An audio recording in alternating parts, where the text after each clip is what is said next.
once again, thank you very much for taking the time to be here. I think it's amazing that all of you get together. I heard this is more than 20 years in the making, and obviously we appreciate all of our partnerships, whether you're a short line or whether you're an entity with the state or federal government. You're an important part of the Union Pacific franchise, and what we do every single day together is important to us. Now, to Peter's question, it's buried in this note, all right? So you can't get away from the lawyers, and I'm sorry if somebody here is a lawyer, but we have to show this. So Peter, unfortunately, it basically says, I'm going to make forward-looking statements, and you shouldn't invest in it based on that. And of course, we're going to get into more details. So let's talk a little bit to begin with and kind of where do we stand with the application. Peter hit it exactly right. We refiled our application on April 30th, so we're in the midst of a 30-day period in which the STB is considering the changes that we made.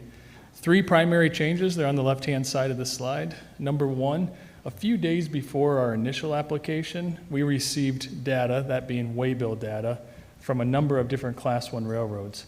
That's important. That additional data makes the way we look at the merger even more transparent, more accurate in the way that we think about the revenue synergies. How much can we grow? So the STB asked us, rightfully, to incorporate that into our modeling and into our future transportation plan, which we did, and it's part of the new application. On the TRRA, that's a jointly owned company. Almost every Class 1 railroad owns a portion of that. We said in the application that we would divest ourselves below 50%. The STB simply asked us to be more specific on how we would do that divestiture. And then finally, on the very bottom, that's really about the terms sheet that we signed with the Norfolk Southern. We included a lot of that in the first application, but they asked us to include some of the portions we had left out. No problem, we put that in. What's most important, though, is that first bullet. Right? When you're going into a merger, and I know some of you, maybe many of you have been involved in mergers like this, whether it was directly or indirectly, you want to make sure that you have as much information as possible about how this merger is going to look so that you're very clear-eyed and very transparent with all your stakeholders on what are you going to accomplish and when are you going to accomplish it. Now, let's talk about those benefits. So as we think about the merger, we start at the highest level, right? We start at a patriotic level. What will this do for the United States of America? You can see all the words that are on there. You know, as a person who works for a railroad, who has every locomotive has the American flag on it, it's incredibly important that we first tested, is this good for the United States? And anything that allows us economically to grow and to compete even more effectively on the international market, we think that's a win for the United States. If you then start working down into the other stakeholders, you start to get into our customers, which is the most important stakeholder group that we have here. Our customers every single day, and I'm using customers broadly, so I'm putting customers that ship on us, but I'm also putting short line railroads and other partner railroads. They rely on us every single day. They trust us every single day to go out and do the things that we need to do to support you. When you think about, for our customers, what this generates, it gives them the 2 most important things that they ask of us and really demand of us: a safer railroad and a faster railroad. And of course, buried in faster is better service. And that's service off of record highs that we already have, and we'll get into that. Fundamentally, when you look at this merger, and we'll get into some maps, because most of you have been around a long time, you understand that there is no railroad in the United States that runs the full west to east or east to west of the United States. We all have to interchange. Now, when I'm talking about interchanging, I'm talking about between Class 1 railroads. The reality is, car wants to leave Portland and say it wants to go to Atlanta. Okay, well, Union Pacific's going to bring it to Chicago, but it's going to stop at the first Union Pacific terminal in Chicago. We're going to receive that car, we're going to classify that car, we're going to build the outbound trains. But in the case of interchange, it goes down just 12 miles to the Norfolk Southern terminal, where they receive the car, they classify the car, they build their outbound train. One combined railroad, exactly as we say in the application, exactly as how we've envisioned it, allows us to remove that interchange point. And we'll get to in a few minutes what that means with actual numbers. In concept, everybody can wrap their heads around that. You're fundamentally faster by 24 to 48 hours. But I'm actually going to show you how that translates into actual speed for our customers. On the safety side, You know, the railroads, and I mean every one of them, have always said, and I've certainly said it hundreds of times, the railroads don't compete on safety. If another railroad has a technology or a best practice, we've always been transparent about sharing it with others. When we look between Union Pacific and Norfolk Southern has some phenomenal technology that will be able to make the combined entity even safer. So when you look at their wayside detection system for components on cars, whether they're cracked or misaligned, they have the best, in my opinion at least, they have the best system in the industry. So I can't wait to bring that to the Union Pacific. Union Pacific, with our Precision Train Builder, that is a computer system we run on every single train before it departs a terminal to mitigate buff and draft forces, we can bring that to the NS. So fundamentally, we become a safer railroad as a combined entity. And then for our employees, to the best of our knowledge, we did something that nobody else has ever done in a merger. We guaranteed every unionized job. So on the day that the merger is approved, every unionized employee is guaranteed a job for life. Now, let's talk about where we stand. And the reason I want to talk about current performance on the UP, I think when a lot of people look at a merger, one of the things they want to know is one company buying a distressed asset, for example. That's not the case here, and I want to be very clear about that. Both Union Pacific and Norfolk Southern are great companies, great people, working every single day to deliver performance. This is what we focus on every single day, right? We start with safety, then we get to service. We group asset utilization and cost control as operational excellence, and that's because that's how we compete in the market. We have to continue to push ourselves to get more and more productive so that our marketing and sales team, when competing against other modes of transportation, we can be successful in those competitions. And then as I mentioned a minute ago, it is really all about our people. They are the foundation of what we do. Now that's just a slide that gets put up and we say that's our strategy. More importantly is, are we delivering on that strategy? And the right-hand slide captures some of those. Safest railroad in the industry last year for personal injuries.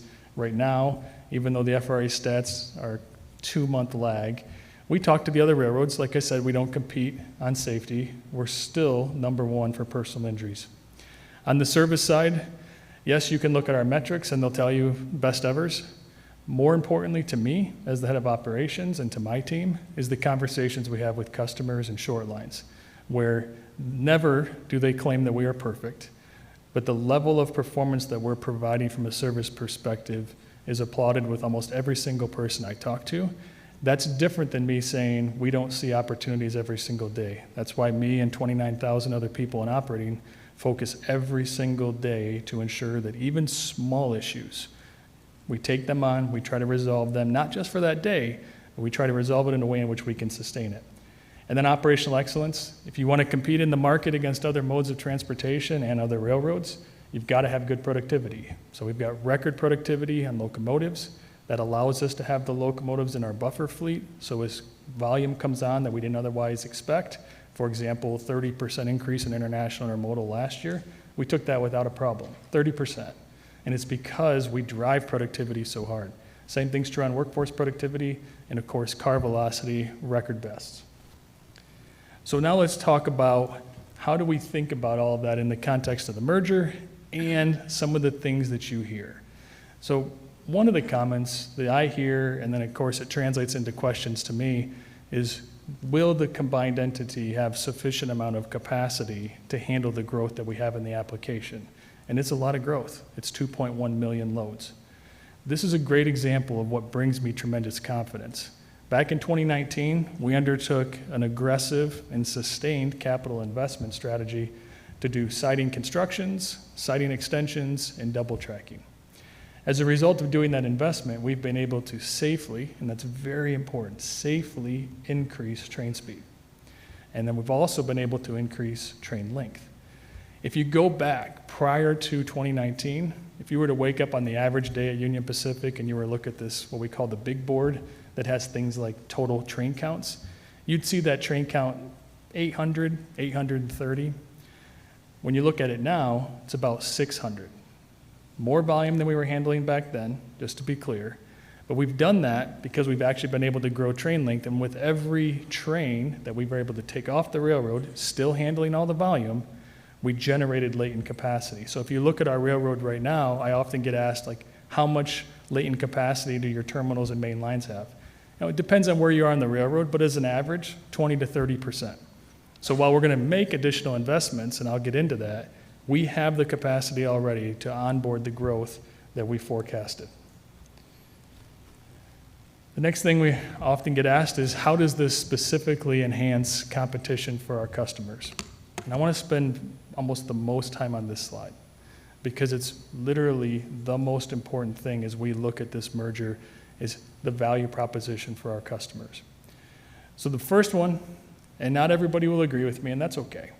The first one is, as you go out and you put together these two railroads and you merge them as one entity, you fundamentally go faster. I gave you the example earlier. I could give you 1,000 of those examples.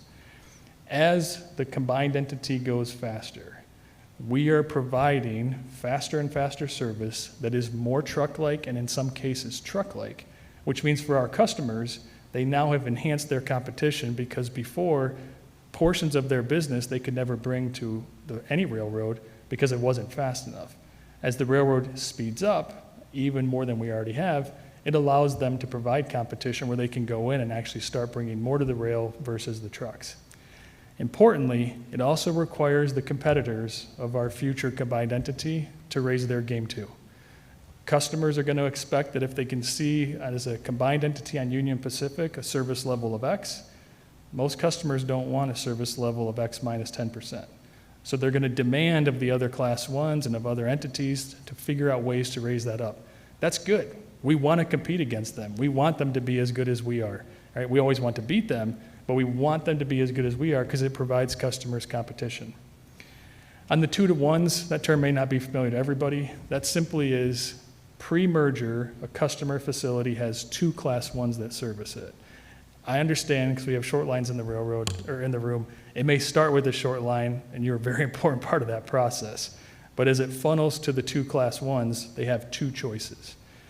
We serve more than 10,000 facilities. There are 4 that post-merger would turn into only having 1 option. So we've reached agreements with all 4 of those customers' facilities where we will allow access on our railroad into their facility by another class 1 so that their ability to have competitive options doesn't get degraded in any way. Open gateway, you hear this one in the news a lot. Union Pacific's going to close the gateways. To be very candid, I would be an idiot to close any gateway. Gateways are utility. Gateway gives us the option to run traffic in whatever's the best way based on the commitment we made to our customers. We will not close a single gateway. And then committed gateway pricing, that's actually one that for customers who won't directly benefit from the merger, this allows them to still benefit from the merger. It allows us, and you'll see it's written up in the application if you want to get all the way into the details, it gives them the ability to receive a competitive rate from the Union Pacific, knowing that that traffic may start on the Union Pacific, but then end, for example, on the CSX or the Burlington Northern.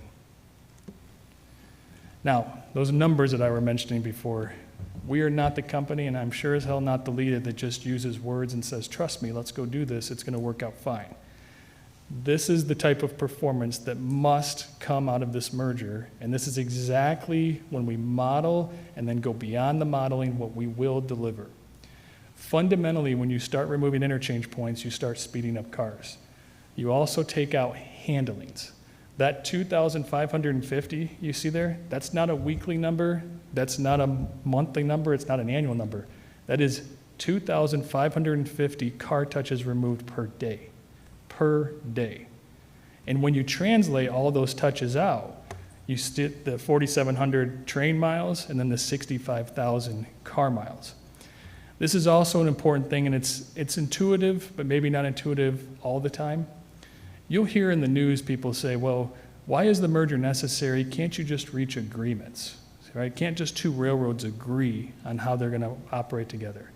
Rest assured, we work every day with other railroads, and other railroads work with us. But since we're talking to mostly transportation people here, I can go deeper into the weeds. Every railroad has routing protocols. Right? Those routing protocols were designed, they get refined, but they're designed based on long-standing performance. And those routing protocols say that if you want to say originate a load out of Pocatello, Idaho, and you want it to go to Houston, well, you have options, right? We have multiple routes that can get you to Houston. Routing protocols say this is the best route for that car. Best because it's the fastest, in line with what we committed to our customers. But when you get to today, and in Norfolk Southern or any other railroad, when you get up to the border of your railroad, well, the other railroad has routing protocols too. And what may be the best move for Union Pacific, so if we use this example and we go beyond Houston, let's say we want to go to Memphis, because ultimately it needs to get to Atlanta, the best routing protocol for us may be Memphis, but the best routing protocol for NS might be New Orleans. The merger gets rid of all that. We'll have one combined network. We will route the cars in what is collectively the best route versus trying to get two entities who are dynamic railroads to agree and then hold to that agreement. That's why you see example after example, both inside the rail industry and outside the rail industry, where those agreements, they simply are not sustained. And that is not what we are doing. We are creating one seamless network that speeds up cars by touching them less and routing them in the best optimal path in line with the commitments we made to our customers.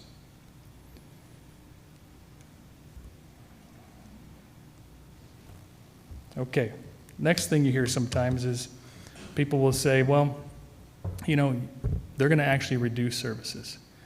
This is an example, okay, so there are many examples in the application of the exact opposite, because that is our plan. We are adding services. This is the intermodal network. We have the whole similar thing for the manifest network. We are adding 7 new services. And some people will say, well, you know, they're going to add it on a Monday. No, these are 7 new services, 7 days a week. These are necessary for us to be able to grow the 1.6 million carloads alone out of the 2.1 million for intermodal. So you will see us put these services on. Some will be I trains, some will be Z trains. They will align to what our customers are telling us, which is we want you to be able to have more service on a more frequent basis. And we're seeing growth at the intermodal markets better than we've seen in a long time. So it's telling you already our customers are satisfied with our service and they see value in our partnership, but they want us to add more services, and that's exactly what we're going to do. Because those 2.1 million carloads, we didn't just create those in an algorithm. We went to customer after customer on both sides of the Mississippi and asked them, as a combined entity, what additional growth can you bring to the railroad? We paired that with future-looking macroeconomic conditions, so like things like industrial development, and that's how we came up with the 2.1 million. The foundation of it, though, is feedback directly from our customers on what services do you need us to add so that you can continue to grow with the Union Pacific. A couple other things that you hear, I won't go through all of them. The top one's one of my favorites. So early on, you will hear, you heard somebody say, well, you know what? When we get to the merger, and if it gets approved, Union Pacific's going to cut out 300 intermodal lanes. Let me give you a quick fact. No Class 1 railroad has 300 intermodal lanes, not a single one. So it's impossible for us to cut 300 intermodal lanes, and we're not cutting any intermodal lanes. The previous slide is evidence of that. We're adding intermodal lanes, both in the frequency in which we operate the trains and then the origin and destination combinations. You also hear people talk about that the service plan is a trust us. There are hundreds of people that have dedicated already thousands and thousands and thousands of hours, and that will continue for the next 12 months to plan this integration. It will be the most thoroughly planned integration of 2 railroads. It has to be, because the foundation of our reputation as a combined entity after safety is our service product. You'll actually see when we get to the first month or 2, I'm not going to integrate the 2 railroads right away. We'll have a plan, it'll be well thought out, we'll have all of the change management in place, and we will make one adjustment after a next in line with safety, in line with service, in line with growth. We'll make sure those changes as we make them demonstrate the outcome that we expected. If we have to adjust, we'll adjust, but we'll do all of that before we go to the next thing we're going to do. There's some people, when they've looked at previous mergers, even though the last one of any substantial size would have been 30 years ago, that think it's like some kind of a race. We're not in a sprint. This is a marathon, and you got to make sure that with every mile you go, you're thoughtful in how you've designed it.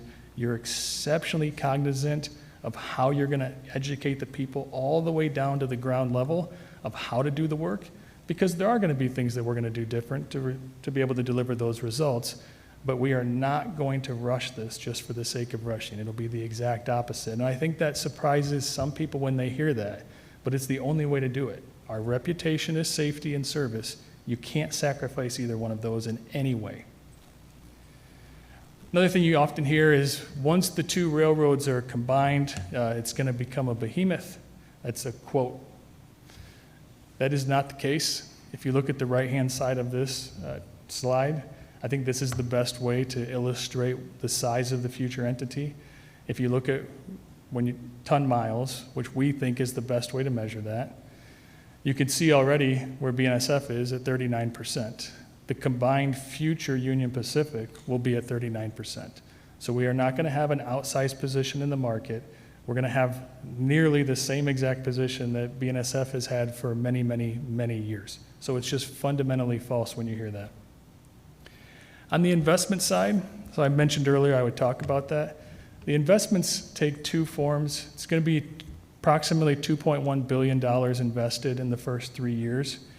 It's split, 1.1 billion-ish is going to be for the technology side. That technology is everything from the technology to integrate the two systems, but also technology on the safety side. Bringing Norfolk Southern's wayside detection technology to the Union Pacific is included in that. Taking our mobile NX technology inside of our terminals to automate switching and bringing that to the NS is also included in that. So it's, yes, some integration technology, but a lot more of it is actually focused on how do you take the best of what Norfolk Southern does and bring it to the UP, and then best of what UP does and bring it to Norfolk Southern, knowing that by that time we'll be Union Pacific in total. On the right-hand side, $900 million of capacity investments. You can split it right down the middle. About 450 will be on the main lines, and about 450 will be in the terminals. Main lines, just as I showed earlier, that investment's siding extension, siding construction, and then also some double tracking. You'll see predominantly most of that on the Sunset route, so LA to El Paso, and then from El Paso up to Butler, Indiana. Other spots as well, but that's where the biggest investments will be made. The green stars are the terminals that we'll invest in. That's a combination of manifest and intermodal terminals. The scope of those investments is known. We're already moving into some of the design work for those. And it really focuses on the fundamentals. For intermodal, it's about adding tracks so that we can handle more volume coming in. In the terminal side, on the manifest side, it's about receiving departure, classification capacity, et cetera. So very strong investment, but remember what I said in the beginning, we already have latent capacity on the railroad. We've generated more latent capacity with our capital investments on sidings and siding extensions, and now we're going to invest yet another $900 million into our mainline capacity to ensure that we maintain that buffer of resources. And then finally, to close out, this is the remaining schedule. It's a little bit simplified, but fundamentally, you can see on the left-hand side, all the green check marks is what's been accomplished up to this point. You can see that we're right now in that 30-day period that I was mentioning earlier before. And then you work your way all the way to the right-hand side where we expect that the merger will be approved in the first half of 2027. And we're very excited for that. And we very much, all of us at Union Pacific and Norfolk Southern, appreciate your interest in the topic. And with that, Peter, whatever time we have left, happy to take any questions. All right, Eric. We have a little bit different setup this year. Rather than running the mic around to each of the tables, we have a mic set up where I'm standing right here. And if you have any questions you would like to ask about the UP-NS merger, please come on up and ask away. We also have some, of course, it's going to be you. Yeah, I was going to be surprised if Tony wasn't the first one, just to be clear. I can answer the second one if somebody else wants to come. No, go right ahead, Tony. So that was great. That was a tremendous, advocacy for your cause. I just want to have a question about, I know that you're two independent companies still. You can't really speak for them, but you talked about all the good works you're doing to prove that you're capable of doing this. How do you feel about your partner in general about their recent performance, knowing that I have all the respect in the world for John Orr, but also wanted to ask you, how is their capacity? You said you have, I believe it was 20 to 30% of latent capacity. Does that mean the entire proposed system, or that, and the last bit about is on CapEx. You've talked about the total numbers of CapEx, but you also will need to get those 1.6 million intermodal loads adjacent CapEx. Do you think that will be available? Things like chassis. All your partners need to step up too. Now they should get paid to step up, but how do you feel about that? Okay, so let's just do those right in reverse order. So the Okay. adjacent capital, absolutely that's going to happen. It's going to be difficult for us to say today what that's going to look like. For the benefit of others who might not know what Tony was talking about, one of the things that Union Pacific did here recently was we actually sold our chassis fleet, and it's operated by a third party. They do a great job for us. There's going to be more of those opportunities. Some of that's captured in our cost synergies, and we'll make those investments accordingly. As far as their level of latent capacity, so we know they have latent capacity. One of the things, and Tony's exactly right, neither company can direct the other to do anything. But we can, and literally is where I'm going next, is over to the NS, to talk about and plan for the integration. Well, one of the things that we have to continue to work on is one combined transportation plan. We've done a lot of that work, and it's reflected in the application, but there's more work to be done there. We get all the way done with that, Tony, I think we'll have a much clearer understanding of what their latent capacity is, because just like our railroad, you have to know that all the way down to every single terminal, every single subdivision. They have it, but I want to get even to a layer level, or a level below that. And then your first one was, remind me. Oh, how they're performing. Yeah. So NS is making the progress that I know John has set out to make, right? They led the industry in derailments last year, which is a really tough thing to accomplish, and they should be very proud of it. Having spent many days and weeks on the NS as we work through the integration planning, you can see in the way that they're thinking about operating the railroad, he's evolving the way that they're thinking about it. He's getting them even more focused on the fundamentals of every single day, which is one of the things that's made us so successful. Back in the day, it was sometimes too easy to get distracted as if everything was important and thus nothing was important. A clear, and I mean laser focus, as you know, on the fundamentals, that's how we're generating the results we're generating. I see John taking the exact same steps. And he's probably not happy, because all of us want to go faster. I'm never happy. I always want to go faster. So yeah, John's pushing his team real hard. Hi there.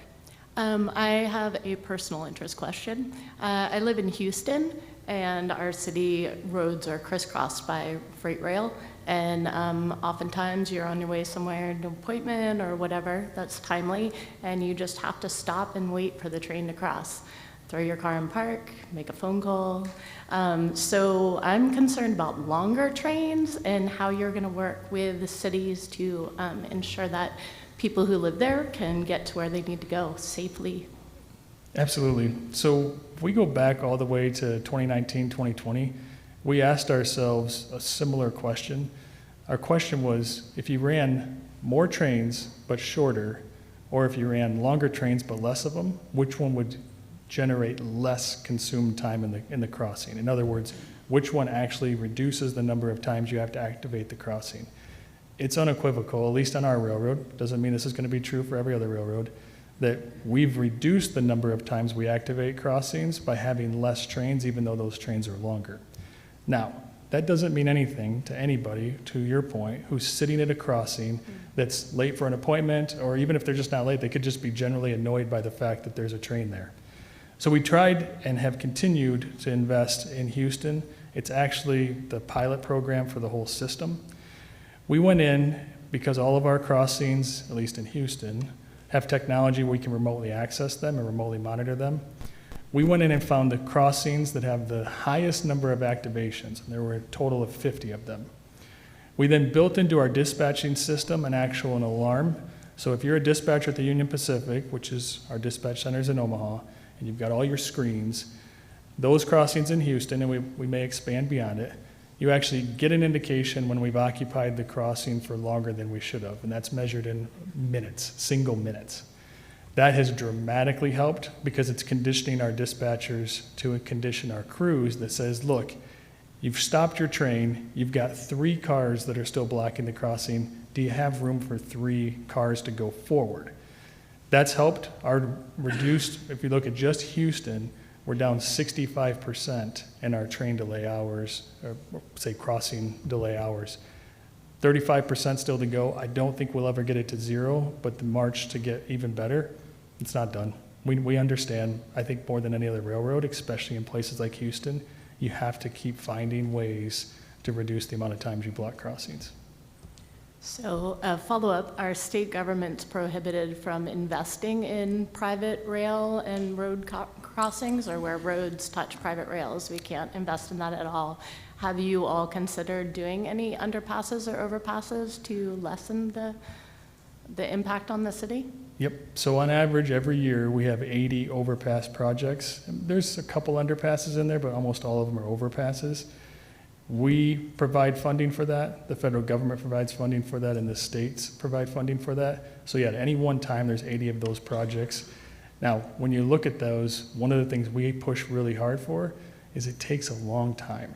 Right? And that's work that's all done locally. Like we, the railroad, don't build those. We provide support in a lot of ways. So we're always pushing to say, okay, we've agreed that we want the overpass, all of us. How do you get it done faster? So that'll continue to be our charge. Thank you. You're welcome.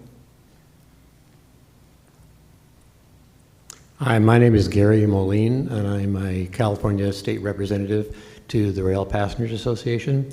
Then my question is, the longer the trains, how much longer can you get, and how will you deal with any kind of sidings to accommodate that?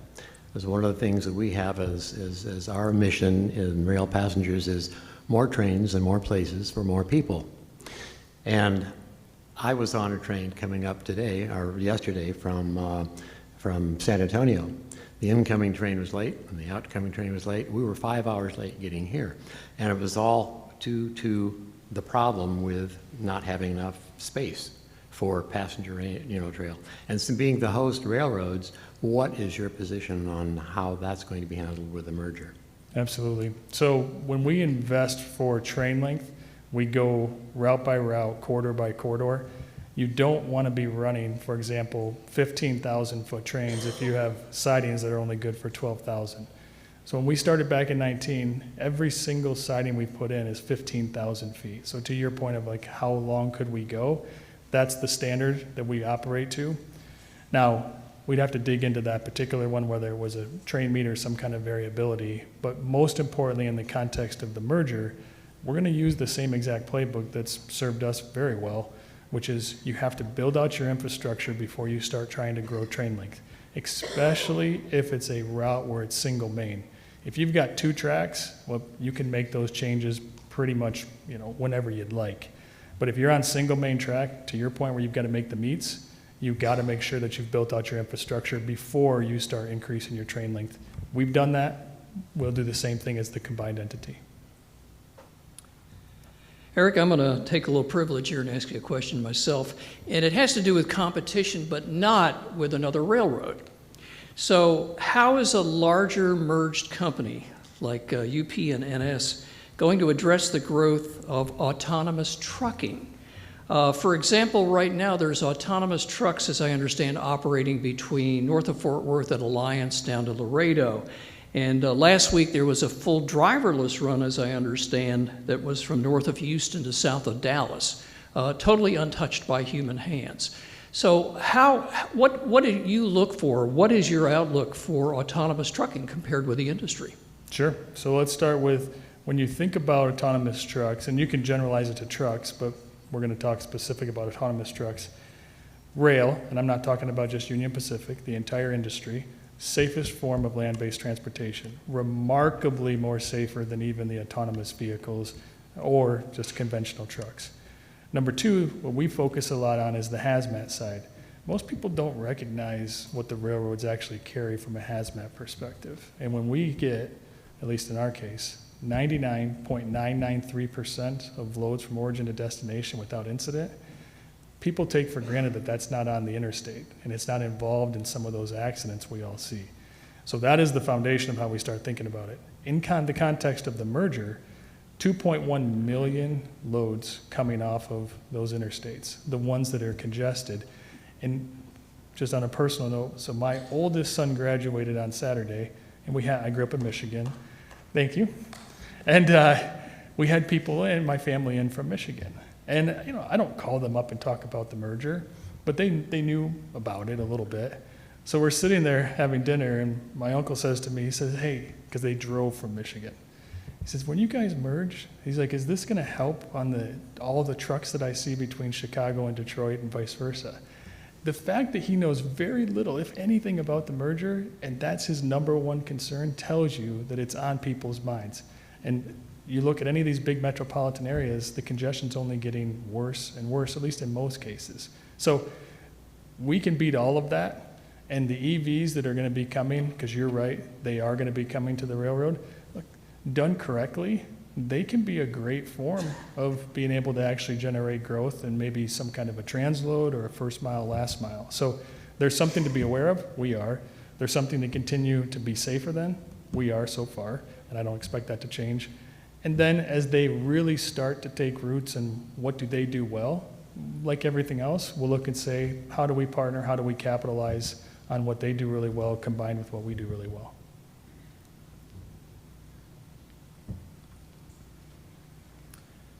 Thank you, sir. I'm Cal Silverberg, One Track Mind Consulting. Mine's more of a technical question, curious as to how you're going to do this. The original application said in the first 180 days you were going to build a separate platform or a different platform that would be able to talk to the two separate operating systems to be able to communicate a common operating plan. Just curious as to how you envision that working. It's something that had not been tried in any other merger I'd ever been affiliated with, and is something that would be very beneficial if it'll actually work. So I'm just curious to hear your thoughts on it. I love all the questions. You're right. That is a differentiating commitment that we made versus others that have merged. That system has to be available before day one, and then use it first 180 days, but even beyond. Now, and you know this based on the fact that you're asking the question, every railroad has their own unique transportation plan software. Our work that's already underway under the umbrella of integration is to largely start with translations. I don't need to convert both railroads to one system or the other, and I don't need to create a brand new system. If I can translate the outcomes of their system and ours into one until we do get on a uniform platform, that's what you need to build a transportation plan. So consider it like a first stop. It's like the first depot on a trip is we have the ability to translate the information, even the metrics on how the two railroads are operating. Then at the next depot we stop at will be a unified system. You've heard us talk about things like net control, for example. That's the unified transportation plan for us and lots of other things. In time, when appropriate, we'll do exactly that between the two railroads. But yeah, in the beginning, it'll be a lot of translation, which is all you really need to do. We can use that information to build out that transportation plan. Thank you. Okay, do we have any more questions for Mr. Gehringer? I know we have a couple members of the media here today. I can't believe they're going to be silent. No? Okay. Oh, it looks like Tony's going to Here close we it go. up with Come on, one. Tony. Make it a tough one, Tony. To what degree do you think politics are going to play a role in this? You talked about exaggerating or not the number of elected officials that are supporting or opposing the merger and sort of that debate. I guess it's sort of been my opinion that it doesn't matter what elected officials say. It matters what 3, maybe later today we'll know 4 STB board members think, as an independent agency. So I was just curious, there's been a lot of talk about what the White House thinks and what Senator Thune thinks or what states think. How do you think that's going to be a deciding or just sort of influential noise? And I realize you guys had a lot of time before you started work you might as well play every card. I get that. But what do you think? It was just a question of how political will this be versus what people anticipate? When you raised the 3 or 4 people on the STB, you're right. That is the absolute epicenter. At the end of the day, if others may not know this, where most other mergers are actually handled by the Department of Justice, the STB has absolute authority over this. So at the end of the day, it's going to come down to their decisions. Our job, to your point, which we started a while back and will continue, is to make sure that whether it's a government official outside the STB, whether it's a customer base, an association, et cetera, that we're doing today, right? That we're being as transparent as we possibly can with what we think the value proposition of this is. And then we let the STB take all of the feedback that they're also going to get from those entities and make the right decision, which we expect will be an approval, and I can't wait to get it.